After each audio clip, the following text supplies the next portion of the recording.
Contra a cultura. O Evangelho clama pelo diferente. Em 3, 2, 1, gravando. Sabe o que está acontecendo agora? É isso mesmo. Começando mais um Contra a Cultura na sua Rádio Novo Tempo, a Rádio da Esperança. Esperança de que o Contra a Cultura jamais vai acabar e a gente sempre vai estar aqui trazendo para você palavras tão preciosas da Escritura Sagrada. Eu estou falando de uma forma completamente esquisita, sim, porque eu estou meio perdido e não sei o que falar. Então vamos lá, começar o nosso episódio com ela, Mayara Costa. Eu. A pessoa que nunca está Olá. perdida e que sempre tem uma resposta na ponta da língua, certo? É certo, né? Ou não, né? Tem que ser, né? Tem que se virar. É isso aí, estamos na nossa série. Qual que é a série, Mayara? Amar é mandamento. Amar é mandamento. Deus pediu pra gente amar o nosso próximo como a nós mesmos. Lembrando que isso não são dois mandamentos. Não é pra você amar a si mesmo e depois amar o próximo. Não, é uma coisa só. Você ama o seu próximo como a si mesmo. Esse é o segundo mandamento mais importante da Bíblia, mas tão importante quanto amar a Deus. E a gente já viu aqui, ao longo dos episódios dessa série, de que a forma como Deus espera ser amado, Mayara, qual que é? É principalmente na maneira como a gente se relaciona com as pessoas que ele deixou para que nós amássemos, né? Nós amamos a Deus amando as pessoas.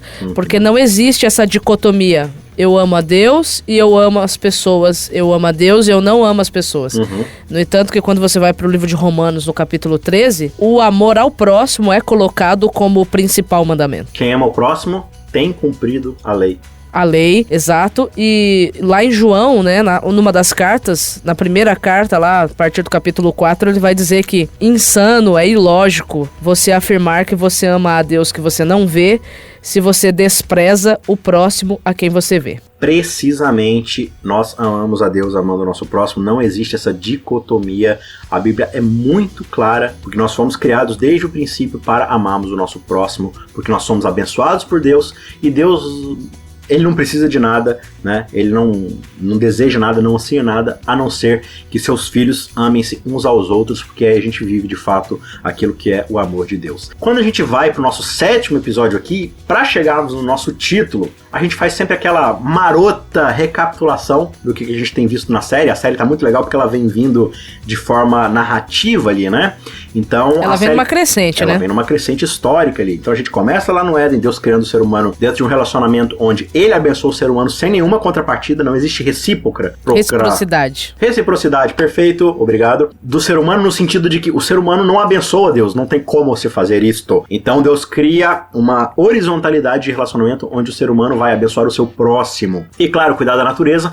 E a gente vê quando o pecado entra no planeta Terra, quando o ser humano coloca aquilo que Deus disse à prova, todo tipo de problema vai acontecer, porque o ser humano vai se tornar autopreservador de si mesmo, pensar individualisticamente, vai colocar o outro como centro das suas necessidades, no sentido de explorar o outro e perder toda a sua responsabilidade, o que a gente vê lá no relacionamento de Caim e Abel, né? O que eu tenho a ver com meu irmão e tudo mais. E a gente chega lá na Torre de Babel e você tem um monte de indivíduos que só se preocupam com sua própria salvação, com sua própria preservação. Deus chama lá Abraão e, consequentemente, o povo de Israel para ser o diferencial, né? E após o período de escravidão ali, Deus livra Israel desse Egito de exploração do próximo, né? Dessa nação que explora sistematicamente e politicamente o seu próximo, escravizando e tudo mais, e dá para eles um conjunto de leis para dizer, olha, eis a forma como você vai amar e cuidar do seu próximo, né? E lá você vai ver o quê? Você vai ver uma lei sobre o sábado, que cria equalidade entre todo mundo, para que tanto o servo quanto o patrão possam descansar, tanto o nacional quanto o estrangeiro possam descansar, todos de forma igual, no mesmo tempo, promovendo ali justiça.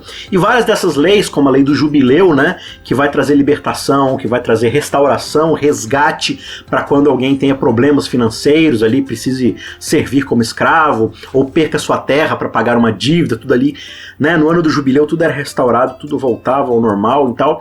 Então, era essa... perdão. Isso, era essa forma como Deus queria que Israel vivesse como nação, para que as outras nações ao redor olhassem e falassem, olha como é que as leis de Israel são justas, promovem a equalidade, queremos ser como eles. O que a gente faz, Mayara, para poder ser como Israel? Ah, tem que adorar um Deus. Que Deus é esse? Isso. Yahvé, né? É o nosso Deus, né? Adonai, né? Aí Israel fala assim, em vez da gente promover o nosso diferencial, que tal nós sermos como as outras nações? Queremos um rei, queremos ser uma nação política, queremos do Estado. A gente não quer depender de Deus, a gente quer um Estado gordo, gigantesco, robesiano para cuidar da gente. Olha que maravilha, quem é Deus na fila do pão quando você tem uma ideologia política da monarquia, davídica, da soberania israelita? Isso falha miseravelmente. Exatamente. E mesmo diante de uma, entre aspas aqui, teocracia, Israel não funciona como Estado e rei após rei, trazendo opressão, escravidão, desigualdade. O Estado, ao invés de trazer justiça, promove desigualdade, né? A gente vê isso muito claro. A gente chega na época dos profetas, então, num reino dividido ali, com injustiça para todo lado, tanto no sul quanto no norte, e os profetas o tempo todo falando assim, vocês não estão funcionando, vocês não vão atrás da lei divina, vocês não estão me adorando da forma como eu desejo ser adorado. Então, no meio de todas as ações ali dos profetas, palavras duras, como a gente viu nos últimos 2 episódios, Deus falando assim, eu não aceito as adorações de vocês, elas me causam náusea, eu desejo vomitar porque elas são cobertas de sangue, e não é o sangue dos sacrifícios, a questão é que vocês estão sacrificando os outros em favor de si mesmo, ao invés de estarem jejuando do próprio eu. Só que aí, Mayara, o que a gente percebe nas palavras dos profetas? Embora eles tragam palavras duras, pesadas, de admoestação e advertência, ao mesmo tempo eles olham para o futuro e veem um futuro de esperança, de justiça e equidade, porque na verdade eles estão mirando para algo que vai ser fundamental na restauração da paz do mundo, e aí a gente chama isso de evangelho, né? Então a gente já percebe ali nas palavras dos profetas, e a gente vai ler agora Isaías 53, o quanto essa esperança está imbuída nas palavras dos profetas, porque eles apontam para algo que vai ser específico ali para a restauração dessa justiça que eles estão pregando e pedindo para que o povo tenha. Porque Israel como nação, Israel como proclamadora do evangelho falha miseravelmente. Deus tinha um plano, ele traçou, ele executou, tudo certinho, só que houve um desvio de curso, como você já mencionou, e aí chegaria um momento da história que seria necessário, né? O próprio Deus vir para ele em pessoa mostrar como que é o esquema de vida no reino dele. E é isso que Isaías vai falar no capítulo 53 do seu livro. Ele vai aqui falar sobre o Messias, né, que o Messias ele seria o braço forte do Senhor, né? O que isso representa aqui no verso 1, né? O braço forte. Ele seria o instrumento, né, pelo qual o propósito da divindade seria cumprido. Por isso que ele é chamado aqui de braço, né? Braço do Senhor. Através dele seria revelada a salvação do ser humano. E aí no capítulo 53 ele vai discorrer falando sobre o Messias, sobre o que aconteceria com ele quando ele chegasse, quando ele viesse, como ele seria rejeitado. E por que ele seria rejeitado? Porque o estilo de vida que ele viria trazer é um estilo de vida muito complicado, muito difícil. Nada convidativo. Para um mundo, para uma sociedade mergulhada no egocentrismo. Consumismo, né? Egocentrismo, individualismo. É interessante aqui que no verso 2, ele fala assim, não havia nada de belo nem majestoso em sua aparência, nada que nos atraísse, ou seja, não havia nada de convidativo, porque ele não apresentava nenhum tipo de vantagem, nenhum tipo de... Olha, um rei como Saul, como Davi, belo, forte, político ali, com vantagens. Se olhava pra ele e falava assim, esse cara não tem nada pra oferecer pra gente a não ser sacrifício, despimento do próprio eu. Então, vamos rejeitar alguém que não tem nada pra nos oferecer no sentido de materialismo, de ganho próprio. Pra que eu quero um cara assim pra mim, né? Um Deus assim pra mim? Até a expectativa deles na época de libertação do jugo romano, de certa forma, né, os evangelhos irão mostrar pra nós que foi frustrada, né? Porque a libertação que ele viria trazer era outra, né? Mas aqui o Isaías 53, ele vem falar do Messias, ele vem falar da sua obra, e ele já mostra essa realidade, que essa obra não seria tão cativante, que essa obra não seria tão atraente. Poucas pessoas talvez se interessariam por ela já naqueles dias com o próprio Deus na terra. O verso 3 diz assim pra gente, foi desprezado e rejeitado, homem de dores que conhece o sofrimento mais profundo. Demos as costas para ele e desviamos o olhar, e ele foi desprezado e não nos importamos. A ressonância desse texto aqui, né, com Hebreus, né, quando o autor de Hebreus fala, porque nós não temos um sumo sacerdote que não possa se compadecer, né? É engraçado esse duplo negativo, né? Nós não temos alguém que não possa, ou seja, é uma impossibilidade divina não se compadecer. Ele não tem, digamos assim, claro, quando a gente fala que Deus não pode, é sempre entre umas aspas gigantes, no sentido de caráter, né, filosófico. Deus não pode não se compadecer de nós, porque ele se encarnou como ser humano e sofreu tudo aquilo que nós sofremos, né? Então em Cristo nós temos alguém que não consegue não simpatizar com o nosso sofrimento, porque ele viveu tudo isso. E qual que é a resposta do ser humano a essa ação divina de sofrer aquilo que nós estamos sofrendo? Desprezo, rejeição, e nós não nos importamos. Apesar disso, foram as nossas enfermidades que ele tomou sobre si e foram as nossas doenças que pesaram sobre ele. Pensamos que seu sofrimento era um castigo divino, castigo por sua culpa, mas ele foi ferido por causa de nossa rebeldia e esmagado por causa de nossos pecados. Sofreu castigo para que fôssemos restaurados e recebeu açoites para que fôssemos curados. Todos nós nos desviávamos como ovelhas. E aí ele está recapitulando tudo que aconteceu de Gênesis 3 até este presente momento, né? Todos nós nos desviamos como ovelhas, deixamos os caminhos de Deus para seguir os nossos próprios caminhos. Essa é a história da humanidade, né? Não queremos o fruto do Éden, nós queremos o fruto da árvore do bem e do mal, para definir nossa própria vontade. E, no entanto, o Senhor fez cair sobre ele os pecados de todos nós. Ele foi oprimido e humilhado, mas não disse uma só palavra, foi levado como cordeiro para o matadouro, como ovelha muda diante dos tosqueadores, não abriu a boca. E você conhece o resto do texto, né? Foi condenado injustamente, sofreu, né? Foi ferido por causa da nossa rebeldia e tal. E aí o próprio plano de Deus, Isaías vai falar, era esmagá-lo como oferta pelos nossos pecados. Veja, Deus descarrega em Cristo toda essa fúria contra o pecado do mundo. Então veja, Mayara, antes de você comentar aí, a gente precisa introduzir aqui o título do nosso episódio, né? Então, quando a gente olha para a sequência histórica da teologia bíblica dentro dessa narrativa do povo de Israel, os profetas, então, eles olham para a situação de Israel e, ao invés de se desesperarem com a injustiça que Israel está cometendo, eles olham para o futuro. Eles veem este Cristo que vai morrer como sacrifício pelos nossos pecados e eles se enchem de esperança de falar, olha, nós temos um Messias que, embora seja desprezado pela humanidade, ele não nos despreza. E aí ele vai viver uma vida de sacrifício vivo, essa é a grande diferença. Ele não é simplesmente alguém que vai morrer pelos nossos pecados, ele é alguém que sacrifica sua própria vontade, seu próprio eu, para fazer a vontade do Pai. É por isso que o episódio de hoje, citando aí uma famosa oração que Jesus nos ensinou, o episódio de hoje se chama Na Terra como nos Céus. Ou seja... Esse título é... pesado, né? Esse título aí é interessante, hein? Porque ele é comparativo, né? A gente vive aí... eu vou colocar no geral assim, né? Tem gente que vive aí querendo adivinhar e querendo pregar e querendo dizer que sabe qual é o estilo de vida do céu, né? E quer trazer isso nas suas mensagens, às vezes, né? Nas suas pregações, enfim. Só que quem veio revelar pra nós qual é o estilo de vida do céu foi aquele que esteve e desceu e viveu aqui e voltou pra lá, né? E ele revelou na forma dele ser como é o estilo de vida do cidadão do céu. Essa que é a grande questão, né? Porque Israel vive a sua teocracia falsa, voltada para si mesmo, onde na verdade eles são os próprios deuses, né? E adoram a si mesmos e tal. E aí Jesus vem falar, olha, eu quero mostrar para vocês o que é o reino. Quando ele fala na sua oração, né? Porque então é o reino, o poder e a glória e tal. Que reino é esse? Então Jesus ele vem mostrar aqui na terra as coisas como são feitas no céu. Essa que é a grande ideia. Então quando você acompanha o ministério de Jesus, quais são as grandes declarações de Cristo? Ele diz assim, olha, nada faço por mim mesmo, apenas faço a vontade daquele que me enviou. A minha comida e a minha bebida é qual? Fazer a vontade do meu Pai que está nos céus. Então Jesus ele vive uma vida completamente despida do próprio eu para poder fazer a vontade do seu Pai. E aí quando Jesus está lá sendo batizado, qual que é a grande declaração divina que se ouve no céu? Este é o meu filho amado em quem eu tenho prazer. O que Deus está querendo dizer nessa declaração sobre Jesus? Ele está falando para toda a humanidade. Pessoas pecadoras e caídas, injustas nesse mundo de pecaminosidade, olhem para Cristo e ao olharem para Cristo, vocês vão enxergar aquilo que eu criei Adão para ser. O que Deus está falando é, Cristo é o Adão que deu certo. E aí você vai ver toda a tipificação, né? 40 dias no deserto, as tentações, né? Aquela coisa, nem só de pão vive o homem, mas daquilo que vai da boca de Deus. Ou seja, eu não tô aqui para satisfazer minha própria materialismo, né? Mas para me alimentar da vontade do meu Pai, porque aí está a verdadeira devoção, a verdadeira adoração.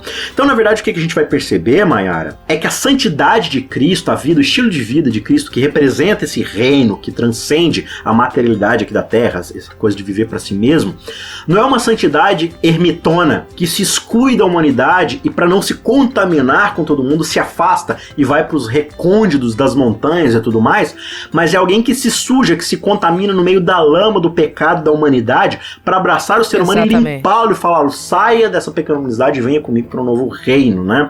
Então muitas vezes a gente vive uma religiosidade de Não posso me contaminar, não posso me, né? Mas na verdade, quando Jesus toca o ser humano, não é Jesus que se contamina. Jesus purifica o outro, né? É muito interessante isso. Eu acho fantástico você estar mencionando isso, porque a gente tem um entendimento de que, eu vou usar aqui uma frase famosa, né? O mundo tá entrando na igreja, né? Eu lembro até daquele desenho uma vez, né? Eu acho que foi você que colocou. Mateuzinho.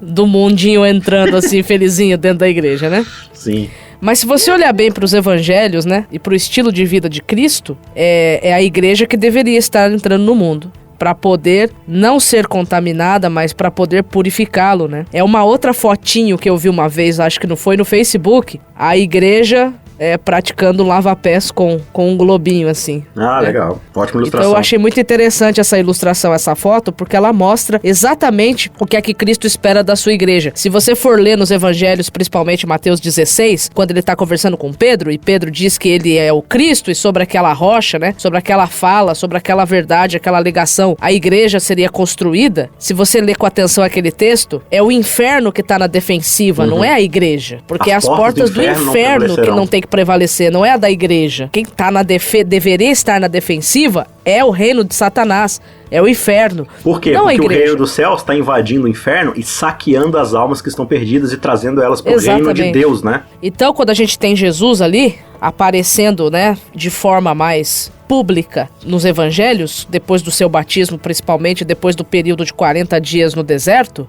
nós já encontramos Jesus dizendo a que veio. Quando você vai para Lucas capítulo 4, a partir do verso 16, você tem Jesus indo para Nazaré, que foi o local onde ele foi criado, né, onde ele viveu ali boa parte da sua infância e da sua, digamos assim, adolescência. Ele entra na sinagoga e aí quando ele chega lá, ele é convidado para fazer a leitura, né, da Torá. E aí quando ele se levanta para ler, ele escolhe, né, na verdade dão para ele o livro do profeta Isaías, né, o rolo do profeta Isaías, e ali ele escolhe um texto. É um texto que está em Isaías capítulo 61, verso 1 e 2, que ele diz qual é o objetivo de vida dele, né? Que o Espírito do Senhor está sobre mim, pelo que me ungiu para evangelizar os pobres, enviou-me para proclamar libertação aos cativos, restauração de vista aos cegos, para pôr em liberdade os oprimidos e para anunciar que chegou o ano jubileu, né? Que chegou o ano da libertação, o ano aceitável do Senhor. E aí ele aplica aquele texto a ele mesmo e ali ele já começa a ter problemas dentro com a própria família. Mas ele já veio mostrar para o que ele veio. A libertação que ele veio trazer não é a libertação de um governo corrupto, não é a libertação de dívida, não é a libertação, seja qual for a libertação que eles estavam esperando, a libertação que ele veio trazer é uma libertação muito mais profunda. É legal você ter falado isso daí da questão de governo corrupto, né? Porque, veja, qual que é a grande confusão de Israel na história bíblica? É de achar que o problema sempre são os outros, né? O problema sempre é aquilo que está em oposição a mim. E a gente percebe que Israel está cativa do Egito, aí Deus livra Israel do Egito, Israel vai ficar, né, preso pelos midianitas, pelos filisteus e tudo mais. Aí Israel se livra dos assírios, cai nos babilônios. Se livra dos babilônios, cai nos gregos. Dos gregos, romanos, e aí por diante. Só que quando Israel tem a possibilidade de estar livre, ela se vê escrava de si mesma, como nação que se torna a própria Babilônia em si mesma, né? Ela se torna o novo Egito. É isso que a gente percebe ali, como Israel como nação se torna tão opressora quanto aqueles que a oprimiram, né? Quando Jesus vem para o seu ministério, existe uma expectativa muito grande do recebimento do Messias ali, de que ele vai ser esse Messias político que vai nos libertar dessa escravidão romana, desse Estado romano, e vai instaurar o seu próprio reino, mas é um reino aos moldes do reino de Davi. É novamente o povo olhando para Davi e falando assim, queremos um Estado. Né? É impressionante, Mayara, nós como cristãos, como a gente se volta para o Estado, para as soluções humanas, para as nossas próprias ideologias, como solução para a miséria humana, quando a gente não percebe que é justamente a ideologia humana, aquilo que brota do nosso coração, que traz tanta miséria e desigualdade. Claro, a política bem trabalhada, ela é um jeito terreno e mesmo que ele é limitado de corrigir algumas coisas, de viver como sociedade, né, justa, mas ela falha miseravelmente, porque ela é incompleta, porque ela depende da bondade do ser humano. E a Bíblia deixa muito claro, né, Isaías 53 deixa isso muito claro, sem o Messias não adianta. Só que aí quando Israel olha para esse Messias, eles falam assim, queremos um rei, queremos alguém que vai tirar Roma e estabelecer Israel como sociedade padrão, como o reino glorioso de Davi. De novo, sim. Precisamente. E aí Jesus vai dizer, gente, mas o problema não está no Estado em si, o problema está na filosofia, né? O problema não é Roma, o problema não é Babilônia, o problema não é Egito. O problema é o eu. É aquele vírus que toma conta lá no Éden, de pessoas que vivem para si mesmas. Então, se eu coloco aqui como um reino terreno, vocês viram de novo aquilo que vocês viraram na época de Salomão, uma nação opressora. Né? Vocês vão virar Roma. E olha a ironia, né? Quando Roma absorve o cristianismo e o cristianismo se torna a nação governante, o que o cristianismo passa a fazer com as pessoas? Oprimir. Nada de novo debaixo do sol. Então é muito interessante quando Jesus fala assim, eu vim trazer o ano do jubileu, o ano aceitável ao Senhor. Do que ele está falando? Ele está falando assim, olha, a mesma luz daquela lei pedagógica do jubileu que trazia qualidade, isso apontava para a ideia de que eu vim trazer liberdade a todos. Vocês invariavelmente sempre vão oprimir um ao outro, e eu tô aqui para deixar tudo igual novamente, né? Então a gente vai observando nas ações divinas que não só suas palavras, os seus sermões, que a gente vai ver no episódio que vem, o que Jesus quer falar sobre esse tema, né? Mas a gente percebe que as suas ações são muito pedagógicas, porque ele vai ali demonstrando o que Deus espera que nós façamos em relação ao nosso próximo, né? É até bem curioso, assim, aquele episódio de João, onde João descreve, o Evangelho de João, descreve o caso da mulher samaritana, né? Jesus, ele se senta ali ao poço com alguém que era uma mulher, samaritana e adúltera. Ou seja, 3 coisas assim que todo mundo desprezava, Jesus se senta com ela e a trata como uma pessoa igual. Com dignidade, com respeito. Hoje em dia aí você tem esse grito pelo feminismo, porque o feminismo é a solução para a igualdade das mulheres. Gente, o evangelho, ele já trata do feminismo, muito antes de virar modinha. Há muito tempo. Jesus já estabeleceu a igualdade ao tratar a mulher como alguém igual, como um ser humano digno de ser a imagem e representação divina. E ele fala para a mulher o seguinte, olha, a água que eu tenho para oferecer é uma água que quando eu colocar ela dentro de você, ela vai jorrar para a vida eterna e vai ser uma fonte de água inesgotável. E isso me lembra muito, eu não sei se essa é a intenção das palavras de Jesus, mas daquele texto lá de Ezequiel, onde existe um rio que flui do trono do Cordeiro, né? E esse rio ele vai passando no meio de uma vegetação morta, e onde esse rio vai passando, a vegetação vai vivendo novamente, os peixes voltam ali a circular o rio ali e tudo mais. Essa água, ela traz vida e ela flui direto do trono da graça, né? Então, essa é a impressão que eu tenho de que Deus, ele deseja uma igreja, um povo, uma nação, que não seja necessariamente um estado terreno com seu viés ideológico humano. E aqui, gente, quando a gente fala de viés, isso mesmo, bate nos esquerdistas.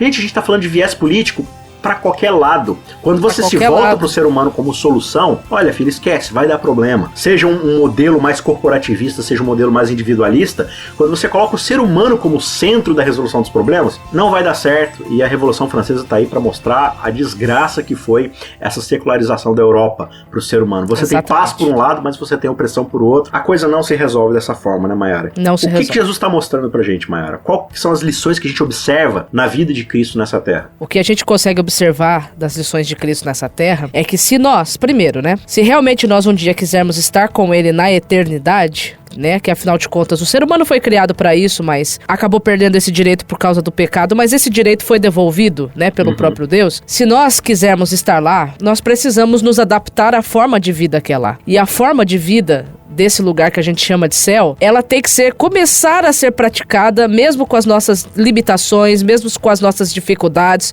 com a natureza pecaminosa que a gente possui, ela tem que começar a ser vivida aqui, agora, e a partir do momento em que a gente entende essa necessidade, que a gente recebe Cristo como Senhor na nossa vida. Esse estilo de vida, ele é um estilo de vida totalmente altruísta. É um estilo de vida onde a gente busca ter o outro em primeiro lugar, né, em proeminência, né, a nós. Esse estilo de vida que Jesus mostrou é um estilo de vida onde você presta atenção na necessidade das pessoas e você busca, dentro do máximo que você pode, tentar atender essas necessidades. Você tenta suprir essas necessidades. Você é um agente de reconciliação.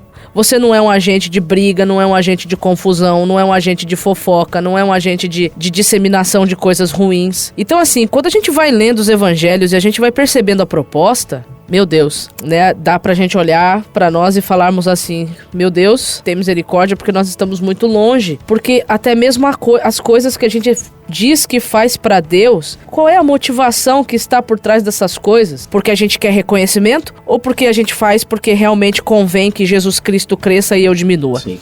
Só que também não adianta com os lábios eu afirmar que eu quero que Cristo cresça e que eu diminua, se eu diminuo o outro para que eu cresça e apareça.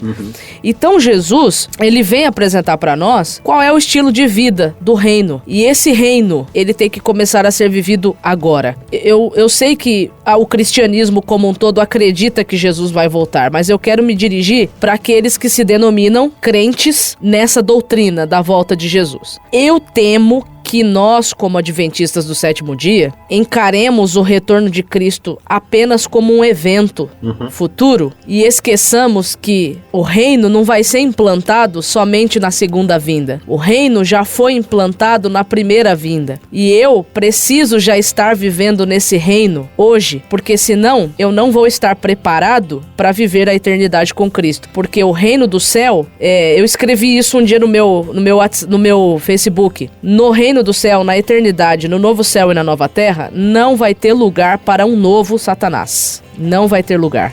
Então, eu preciso hoje permitir que o Espírito Santo trabalhe em mim para ele já ir me adaptando a essa realidade do reino o máximo que for possível dentro das condições que temos. É melhor já ir se adaptando?